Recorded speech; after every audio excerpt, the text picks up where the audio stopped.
Alors bonjour tout le monde, voilà, c'est Emmanuel. Là, Dominique est un futur électeur, donc on va voter pour les prochaines élections. Mais pour revenir à cette année, alors on est tous choqués. Alors voilà, présidentielle 2017, fraude, mode d'emploi. Oui, c'est là. Tu sais qu'il ne faut pas parler. Tu sais qu'il ne faut pas parler, hein. Sinon c'est pas marrant. Bon alors, constat. On a tous été choqués par les résultats. Hein. Alors Macron premier, mais qui peut avoir voté Macron? Il est gentil, moi je trouve qu'il a un caractère très sympathique. Maintenant, est-ce qu'il respire le candidat présidentiable? Est-ce qu'il respire l'honnêteté? Eh bien, dans tous ces points, non, non. Macron, il n'a pas l'air honnête. C'est sûr qu'il travaille pour les banques. Et les intérêts... Tu veux aller voir maman?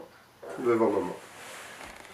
Et c'est sûr que les intérêts que représente Macron ne sont pas les intérêts du peuple.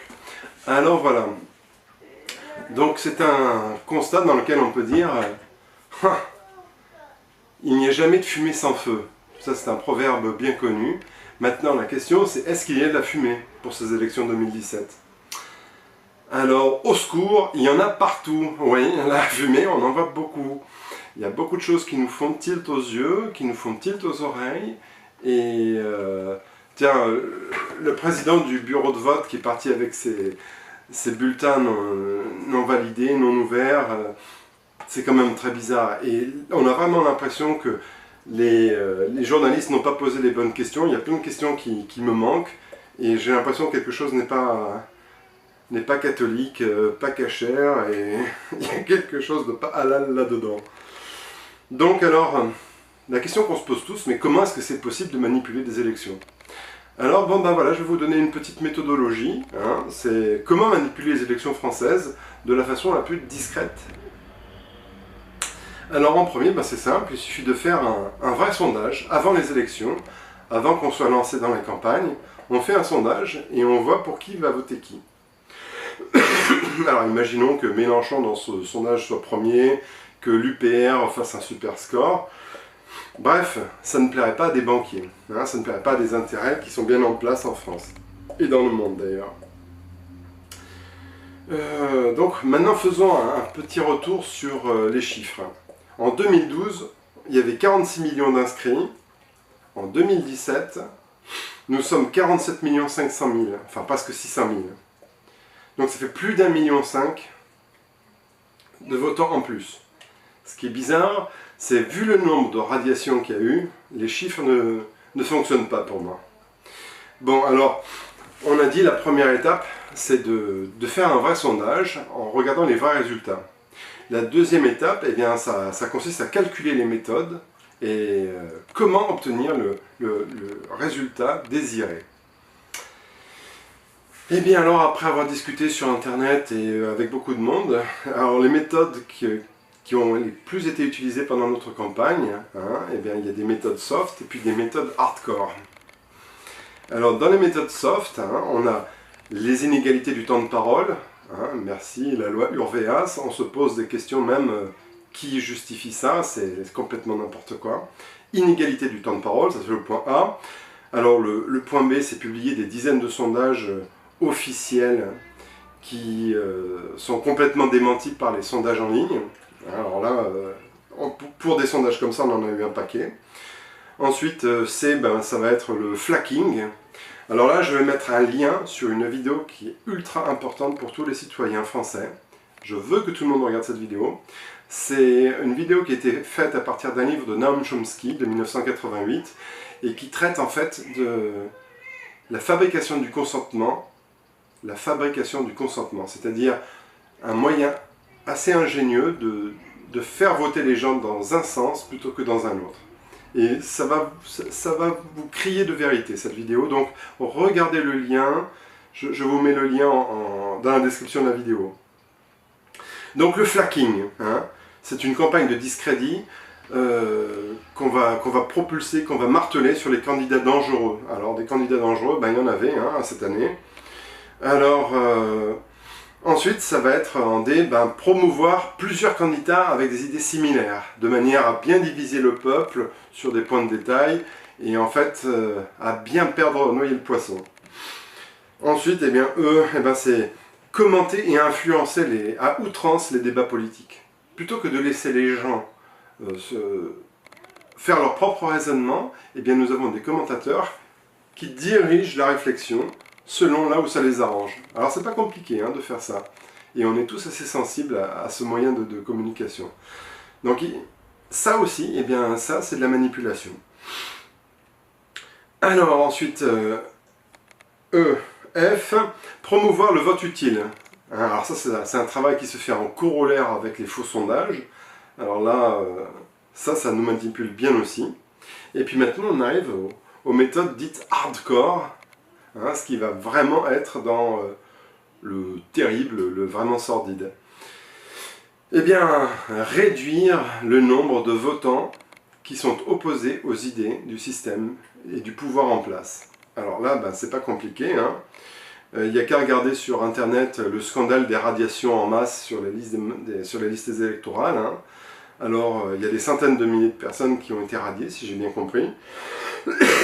Alors, pour ceux qui se demanderaient comment on fait pour sélectionner qui est radié, qui est plutôt anti-système, eh bien en fait, il faut demander à Facebook parce que c'est vraiment pas privé. Et là, on peut voir une dérive claire de comment accéder à nos informations personnelles. Donc, je sais pas, on peut pas dire qu'il y ait clairement connexion, mais qui sait, moi je dirais peut-être pas loin à dire je me déclare complotiste nettement en ce moment. Alors, dans la série des manipulations hardcore, eh bien on a aussi le truc super cool, le président de vote électoral, de poste électoral, qui disparaît avec les bulletins non décortiqués. Alors non enregistrés pendant plusieurs heures. Alors là, là c'est carrément le top. Alors aucun des médias, Le Monde, Ouest France, whatever, aucun des médias papier, journaux officiels qui appartiennent à des grands milliardaires n'a posé les bonnes questions. Comment se fait-il qu'un jeune homme fort sympathique, responsable, président d'un poste électoral, soit parti avec des postes non décortiqués chez lui en pensant que c'était une modification des modes de scrutin? Non mais ça n'a jamais existé, c'est interdit, on ne peut pas partir avec les scrutins. Donc moi c'est un truc qui me sidère. Comment c'est possible que cette personne ait pu partir et puis faire son salam alek devant soi-disant des inspecteurs, des gens qui sont là pour témoigner que tout va bien? Donc si ça s'est produit dans un poste, eh bien je peux vous garantir que ça a dû certainement se produire dans des dizaines, peut-être même des centaines, peut-être même des milliers, qui sait? Moi je n'y connais rien. Mais à lire Le Monde, Ouest France, eh bien c'est possible. Donc, extrapolons. Alors, ensuite on a un autre point, si nous avons des machines à voter électroniques, je crois qu'il y en a quelques-unes, je ne suis pas sûr, mais j'ai cru comprendre dans une vidéo de présentation à la télé qu'il y en avait, que c'était légal en France à partir de 1969.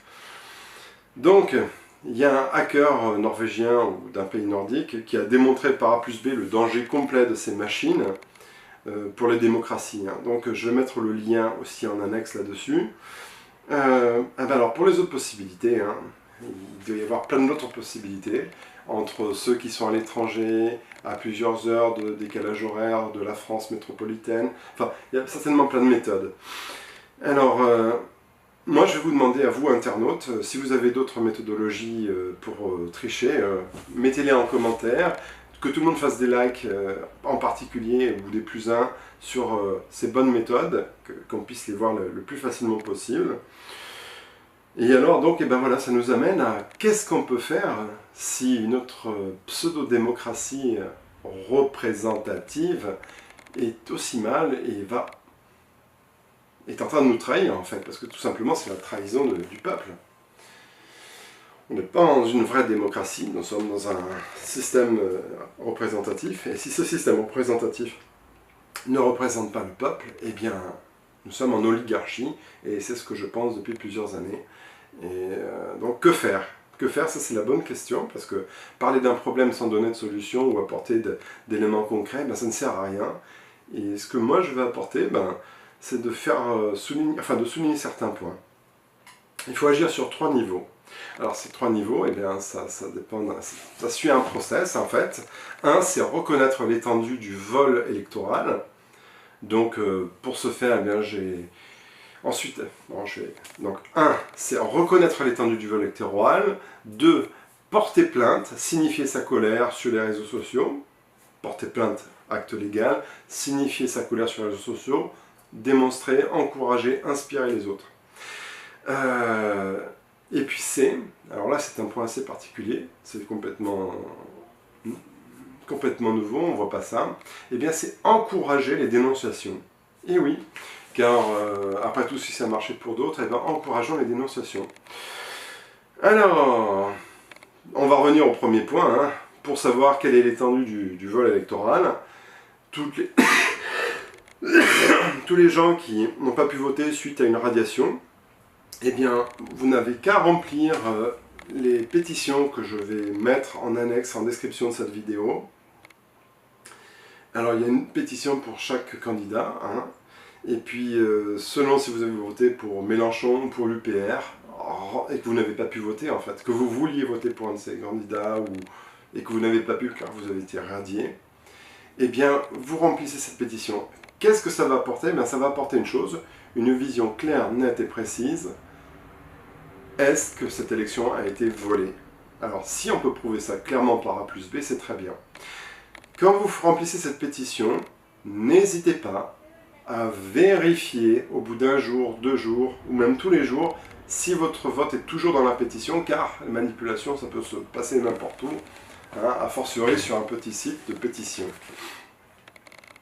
Donc, pour voir l'étendue des vols électoraux, remplissez la pétition suivant le candidat pour lequel vous avez voté. Enfin, vous n'avez pas pu voter, vous prenez le candidat pour lequel vous vouliez voter. Par exemple, vous vouliez voter pour l'UPR, eh bien, vous allez sur la liste je n'ai pas pu voter pour l'UPR parce que j'ai été radié, clac, et puis vous remplissez vos coordonnées.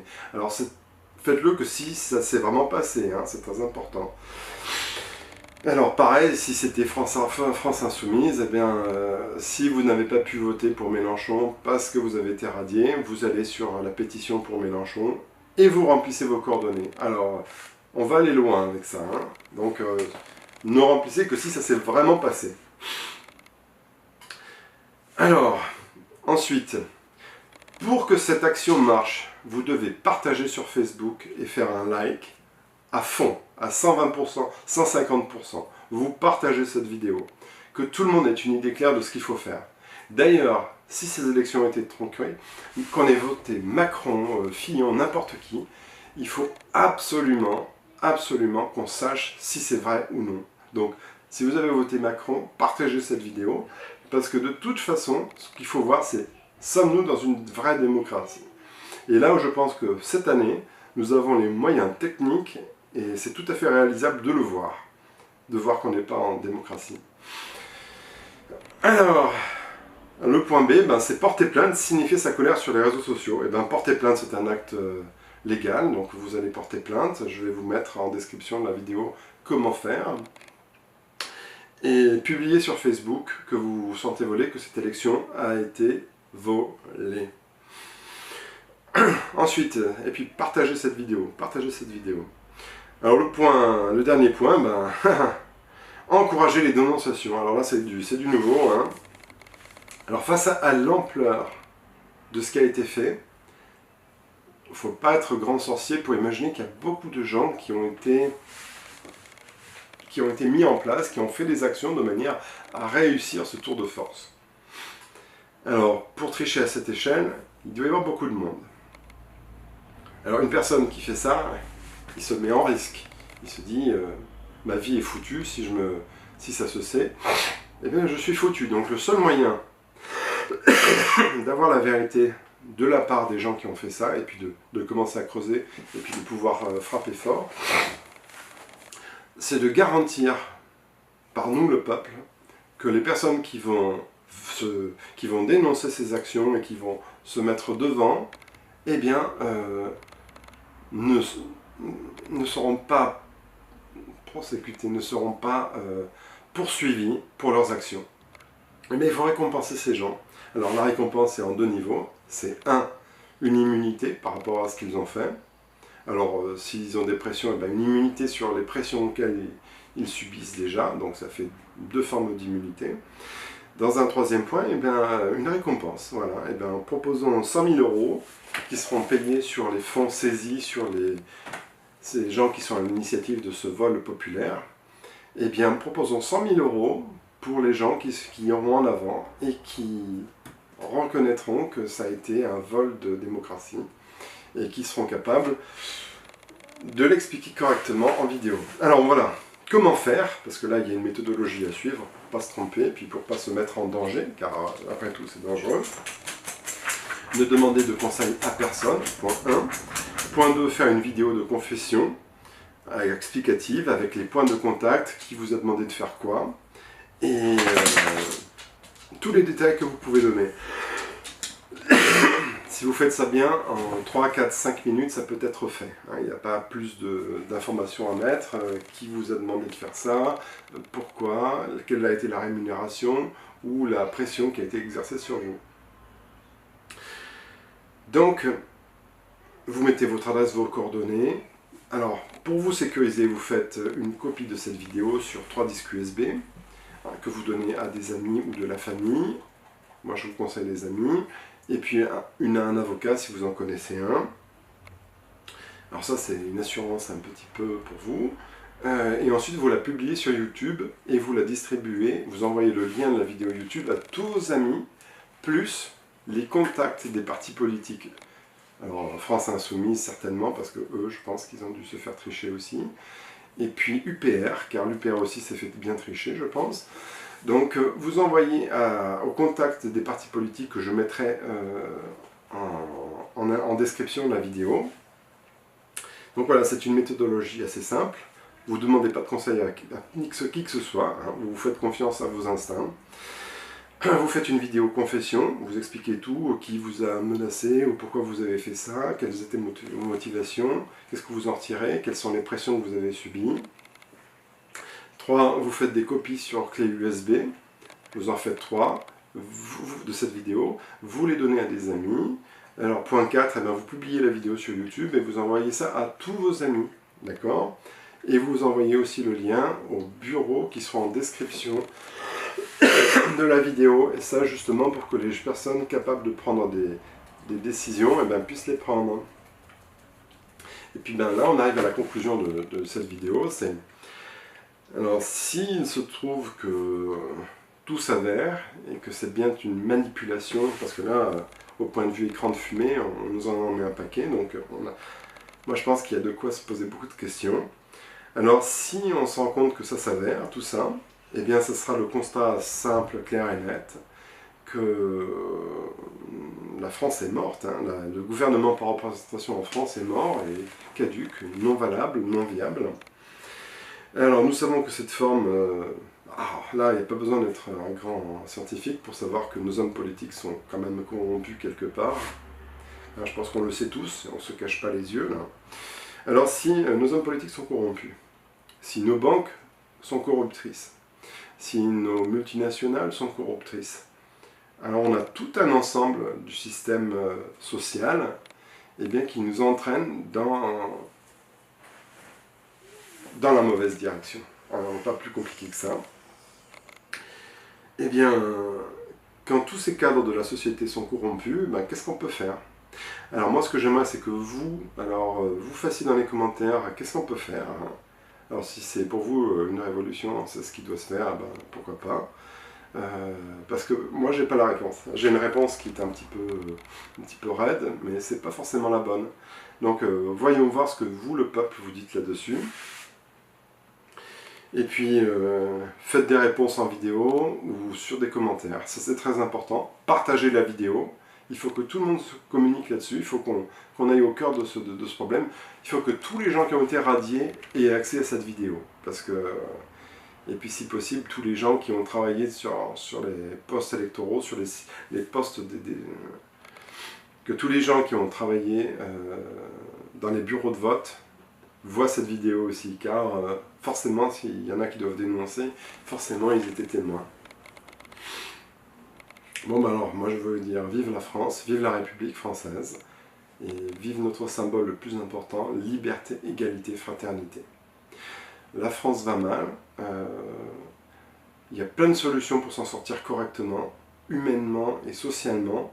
Alors utilisons-les et ne faisons pas confiance à des banques parce que leurs intérêts, c'est pas les nôtres. Ils veulent plus la démocratie.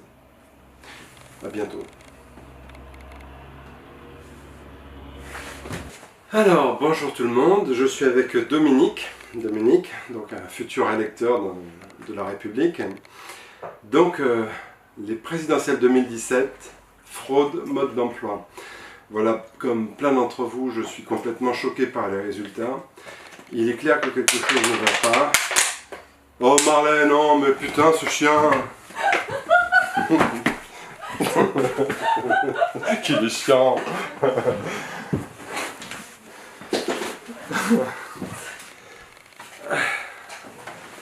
Alors, bonjour tout le monde, c'est Dominique. Dominique, c'est un futur électeur pour la République. Alors, voilà, présidentielle 2017, fraude, mode d'emploi. C'est sûr que, comme vous, moi aussi, je suis complètement surpris par les résultats. Hein, Dominique? Ouais. Et c'est complètement fou.